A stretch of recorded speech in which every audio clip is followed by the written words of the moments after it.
জায়গায় ভোট পাতো না। এই স্বাধীনতা বিরোধী রাজাকার চোখ তুলে পাকিস্তান পাঠাই দিমু, শুয়োরের বাচ্চাগুলোরে পাকিস্তান পাঠাই দিমু। ও মহিলা বলবেন এই পুরুষ দল মহিলাদেরকে যতদিন সম্মান দিতে পারবেন না ততদিন এভাবে পদদলিত হবেন। মহিলাদের আঁচলের তলায় থাকেন বেয়াদব।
এইসব শাহবাগী আছে বলেই আজকে আমরা এত সুন্দরভাবে কমেন্টগুলা পড়তে পারি, দেখতে পারি, মনের মধ্যে আনন্দ নিতে পারি।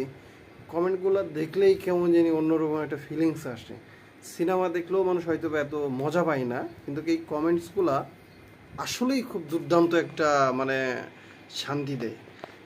রমজান মাস তো রোজা রাখছি, বেশি কিছু হয়তো বা বলা যাবে না।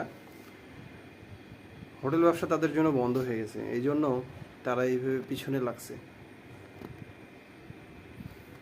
সবাই শেয়ার করবেন, লাইক করবেন, সাবস্ক্রাইব করবেন, সবাইকে দেখার সুযোগ করবেন, কমেন্টগুলো সবাই পড়ে আনন্দিত পাক।